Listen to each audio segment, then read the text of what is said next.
गो कैसे खेलते हैं? खेल का उद्देश्य अधिक से अधिक अंक प्राप्त करना है। आप या तो प्रतिद्वंदी के पत्थरों, जिन्हें कैदी कहा जाता है, पर कब्जा करके या बोर्ड पर खाली क्षेत्र को नियंत्रित करके अंक प्राप्त करते हैं। दो खिलाड़ियों के बीच बोर्ड को लेआउट करें। बोर्ड आमतौर पर 19 बाय 19 ग्रिड का होता है, लेकिन आप छोटे ग्रिड पर भी खेल सकते हैं। यदि आप बिगनर हैं तो ये अनुशंसा की जाती है कि आप 9 बाय 9 ग्रिड पर शुरुआत करें। कमजोर खिलाड़ी सभी काले पत्थर ले लेता है, जबकि मजबूत खिलाड़ी को सफेद पत्थर मिलते हैं। खेल काले रंग से शुरू होता है और फिर बारी बारी से चलता है। अपनी बारी पर आप या तो अपने रंग का एक पत्थर बोर्ड पर किसी खाली चौराहे पर रख सकते हैं, या आप अपनी बारी पर पार कर सकते हैं और अपना एक पत्थर अपने प्रतिद्वंदी को सौंप सकते हैं।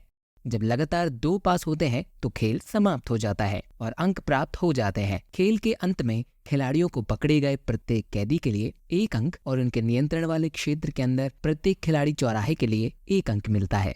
इंटरसेक्शन में किनारों सहित बोर्ड पर रेखाओं का प्रत्येक क्रॉसिंग शामिल है। खाली चौराहे जो क्षैतिज और ऊर्ध्वाधर रूप से एक पत्थर से सटे होते हैं, उन्हें लिबर्टीज कहा जाता है।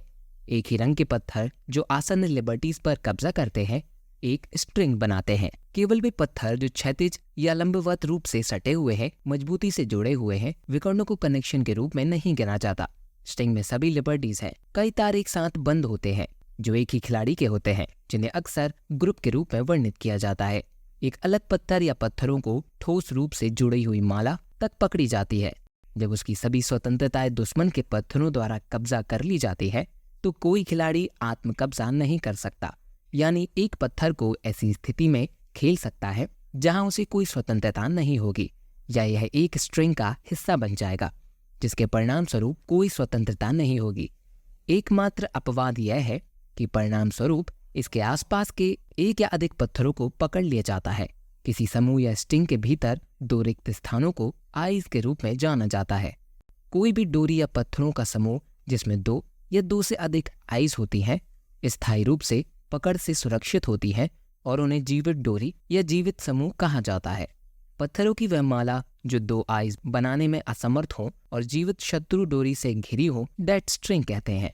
एक बार जब दोनों खिलाड़ियों को यह स्पष्ट हो जाए कि स्ट्रिंग मृत है, तो खिलाड़ी एक अलग मृत स्ट्रिंग को पकड़ने के लिए बाध्य नहीं है। इसे होपलेस स्ट्रिंग कहते हैं, क्योंकि ये अंततः कैप्चर से बचने में असमर्थ है। आपको गेम के अंत तक निराशजनक स्ट्रिंग को वैसे ही छोड़ने की अनुमति है। को पत्थरों के पैटर्न का वर्णन करता है, जहां कब्जा और पुनः कब्जा अनंत बार हो सकता है। को नियम अनंत पुनरावृत्ति की संभावना को समाप्त कर देता है, जब तक कि कम से कम एक नाटक कहीं और ना किया गया हो। को पर दोबारा कब्जा करने पर रोक लगाती जाती है जब आपको लगता है कि आपके क्षेत्र पूरी तरीके से सुरक्षित है और आप और अधिक क्षेत्र हासिल नहीं कर सकते। अपने प्रतिद्वंदी के क्षेत्र को कम नहीं कर सकते या अधिक कारों पर कब्जा नहीं कर सकते, तो बोर्ड पर एक पत्थर खेलने के बजाय आप आसपास हो जाते हैं और एक कैदी के रूप में अपने प्रतिद्वंदी को एक पत्थर सौंप देते हैं। लगातार 2 पास से खेल खत्म हो जाता है। खेल के अंत में बोर्ड पर सभी होपलेस स्ट्रिंग हटा दी जाती है और कैदी बन जाते हैं।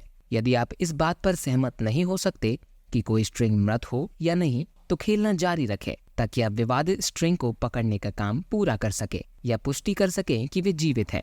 इस तरह निरंतरता के दौरान खेलने से स्कोर नहीं बदलेगा, क्योंकि प्रत्येक खेल एक पास के समान है। लेकिन चूंकि काला पहले खेलता है, सफेद को आखिरी में खेलना होगा और एक और पास बनाने की आवश्यकता हो सकती है। प्रत्येक खिलाड़ी कैदियों और अपने द्वारा नियंत्रित किए गए चौराहों से अपने अंक गिनता है। जिसके पास सबसे अधिक अंक होते हैं वह जीत जाता है। गो गेम की सबसे अच्छी विशेषताओं में से एक हैंडीकैप सिस्टम है। एक कमजोर खिलाड़ी को 9 स्टोन तक का लाभ दिया जा सकता है। इन्हें काले रंग की पहली बारी के बदले में बोर्ड पर बिंदुओं पर रखा जाता है। एक बार जब किसी विकलांग पत्थर को उनकी स्थिति में रख दिया जाता है तो खेलने की बारी सफेद रंग की होती है। विकलांग पत्थरों की नियुक्ति के लिए स्थापित पैटर्न इन विशिष्ट व्यवस्थाओं का पालन करता है। पासे पर बिंदुओं के समान एक पत्थर का लाभ प्रतिद्वंदी को काला खेलने की स्थिति प्रदान करता है। ब्लैक को पहले खेलने का स्वाभाविक लाभ है।